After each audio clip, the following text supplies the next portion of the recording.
like a Hellcat.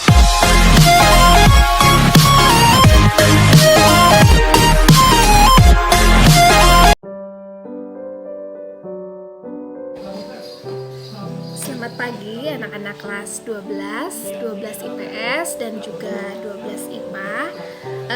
Pada kali ini Bu Sisil akan menjelaskan tentang materi laporan keuangan. Nah, tentunya kalian mungkin ada yang belum paham bagaimana sih cara membuat laporan laba rugi, laporan perubahan modal, dan juga laporan neraca.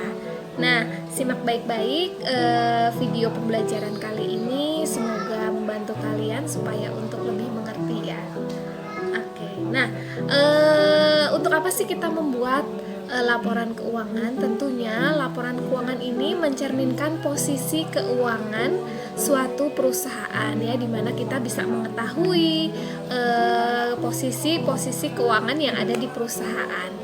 Nah, dan juga kita juga bisa mengetahui berapa keuntungan yang dihasilkan oleh perusahaan yang nantinya akan bermanfaat sekali untuk para pemangku kepentingan ya, contohnya pihak intern dan juga pihak ekstern.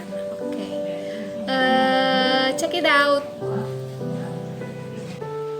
Nah, ini adalah contoh dari kertas kerja suatu perusahaan yang akan kita buat ke dalam laporan keuangan. Nah, untuk yang pertama kita akan membuat laporan keuangan yang pertama, yaitu laporan laba rugi. Nah, tentunya sumber dari angka-angka yang akan kita masukkan ke laporan laba rugi adalah yang warna hijau. Di sini Ibu Sisil sudah memberikan warna hijau, yaitu pada kolom laba rugi. Nah, kalian ingat tentunya akun-akun apa saja yang dimasukkan ke dalam laporan laba rugi, yaitu ada dua macam, pendapatan dan beban.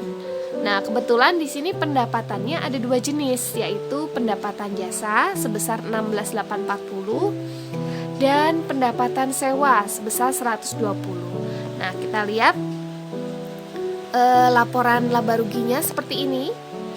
Jangan lupa di bagian atas adalah judul perusahaan, laporan apa, dan periodenya kita tulis. Nah, setelah itu dua macam pendapatan tadi kita tuliskan di situ, ya, sesuai dengan nominalnya. Nah, kita jumlahkan total pendapatannya, ketemu 16.960. Nah, setelah itu kita akan masukkan akun yang berikutnya, kelompok akun berikutnya, yaitu beban. Beban apa saja yang ada di dalam kertas kerja bagian kolom laba rugi. Nah, kita lihat dulu. Kita lihat pada kolom kertas kerja ternyata ada beban upah, beban sewa, beban utilitas, beban perlengkapan, beban rupa-rupa, beban asuransi, dan beban penyusutan peralatan ya.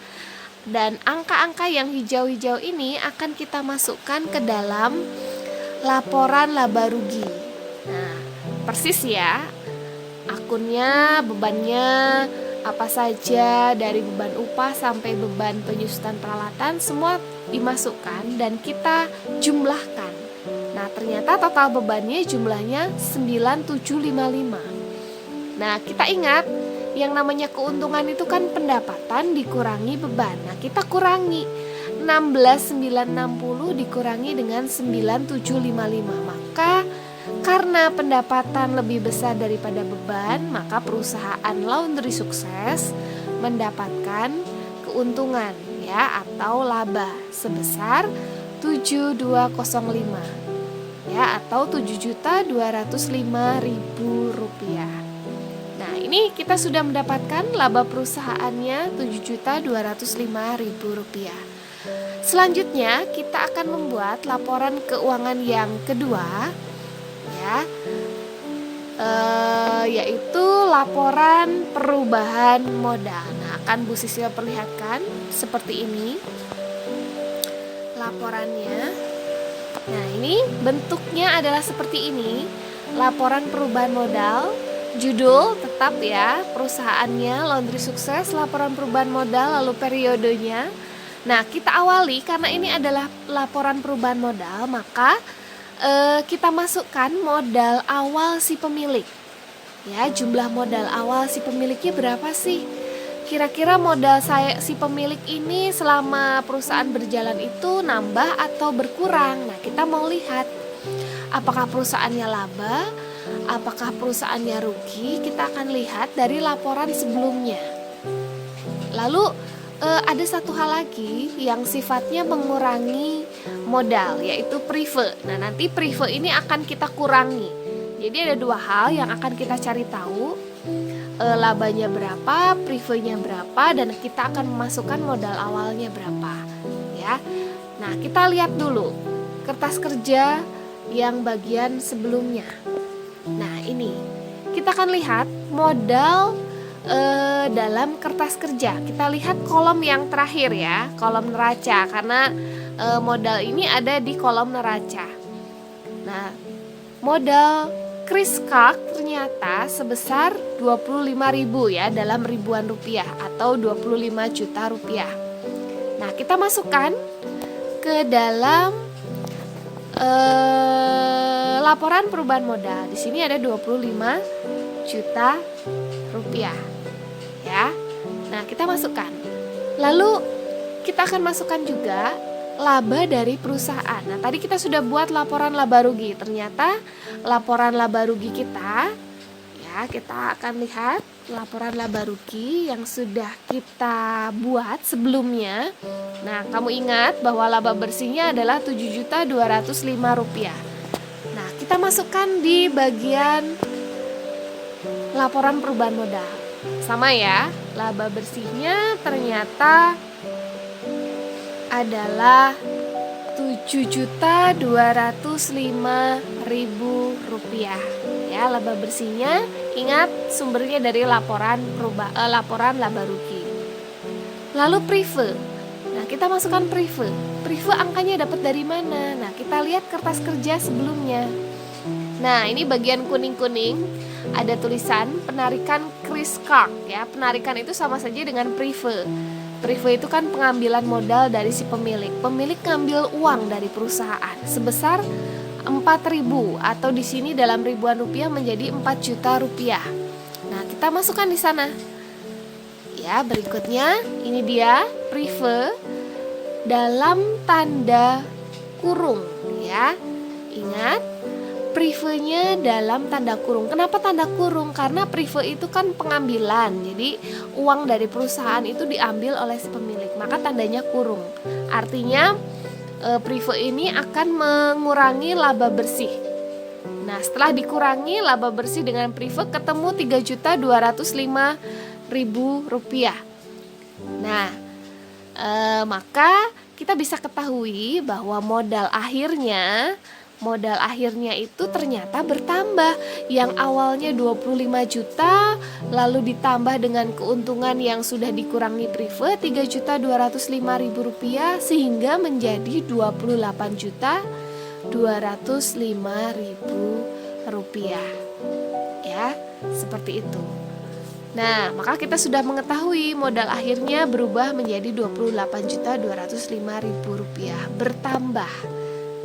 Nah, selanjutnya kita akan buat laporan keuangan yang terakhir. Ibu akan perlihatkan ya, laporan neraca. Nah, laporan neraca ini kita akan buat seperti sebelumnya. Pada bagian atas adalah judul perusahaan, neraca, lalu periodenya. Lalu berikutnya kita akan buat garis berbentuk T ya.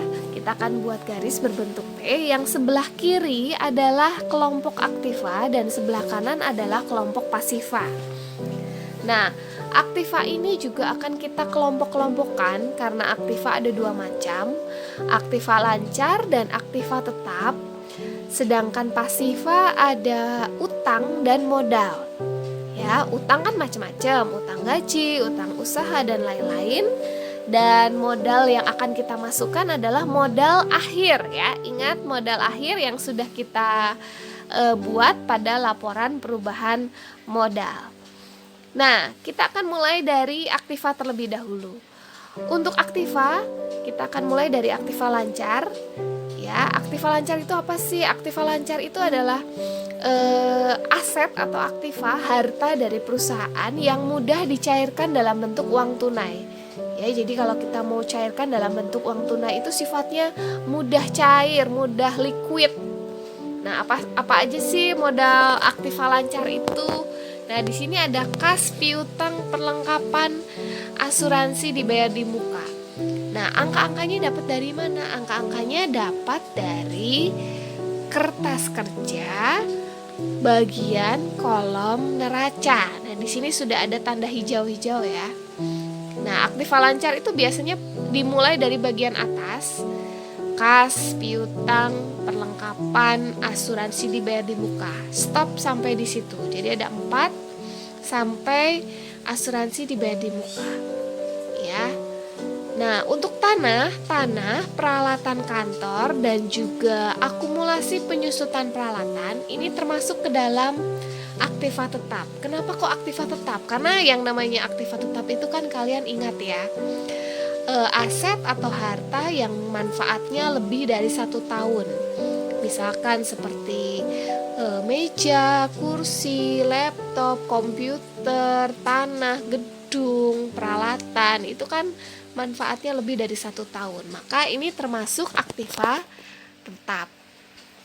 Nah, kita masukkan di sini. Angka-angkanya sama persis dari kolom kertas kerja bagian neraca, langsung kita masukkan angka-angkanya sesuai dengan angka yang ada di kertas kerja bagian kolom neraca. Nah, semuanya menambah ya. Aktiva Lancar kita totalkan, kita jumlahkan, ketemu total Aktiva Lancar 7.845. Dan Aktiva tetap juga sama, kita totalkan kecuali akumulasi penyusutan peralatan itu pakai tanda kurung. Artinya apa? Kalau pakai tanda kurung artinya sifatnya mengurangi. Ya, ingat kalau yang namanya peralatan itu kan menyusut, manfaatnya nilainya lama-lama berkurang. Nah, di sini sudah berkurang berapa sih si penyusutan peralatan ini? Sudah berkurang 50.000. Sehingga peralatan yang harganya 1.800.000 sudah berkurang 50.000 sehingga menjadi 1.750.000. Nah, inilah yang akan kita tambahkan dengan tanah 20 juta sehingga ketemu total Aktiva tetap yaitu 21.750.000. Nah, sehingga kita bisa ketahui total Aktivanya setelah kita totalkan lancar dengan tetap, ketemulah total Aktiva sebesar 29.595. Ya. Nah, setelah Aktiva selesai, kita beralih ke Pasiva. Nah, Pasiva untuk yang pertama kita akan jumlahkan semua utang yang ada di perusahaan ini. Nah, kita lihat kertas kerja sebelumnya. Nah, di sini ada utang ya. Utangnya ada apa saja? Utang kita cek dari bagian atas ya. Nomor 7 itu ada utang usaha. Yang ke-8 ada sewa diterima di muka. Ini juga termasuk utang ya. Pendapatan sewa diterima di muka itu masuk utang. Maka kita masukkan di kelompok utang.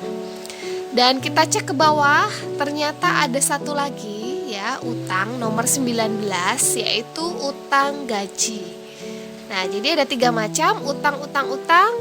Kita masukkan angkanya. Utang usaha di situ ada angkanya 900, 240 dan utang gaji 250. Nah, kita masukkan persis di situ.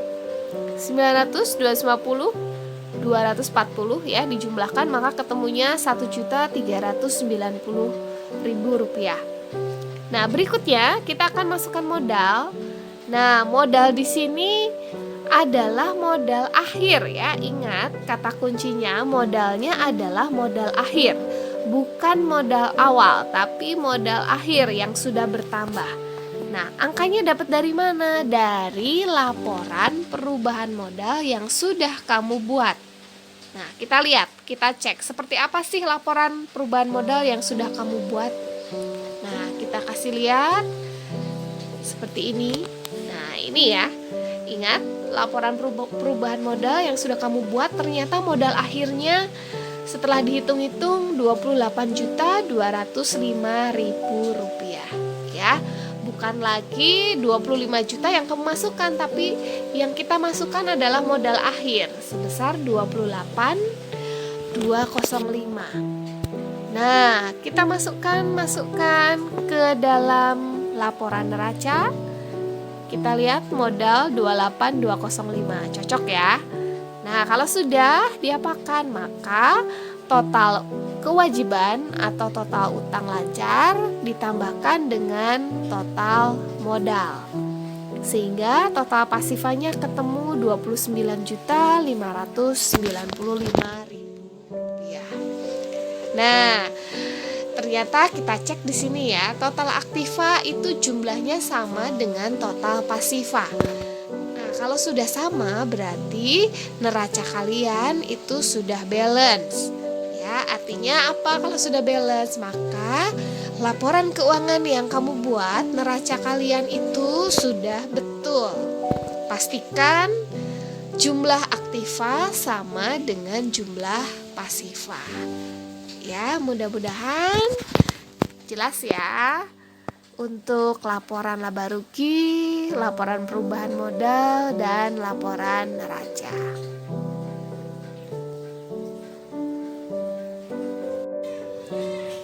Oke, nah kalian sudah mendengarkan beberapa penjelasan dari Bu Sisil bagaimana cara membuat laporan laba rugi, perubahan modal, dan juga neraca.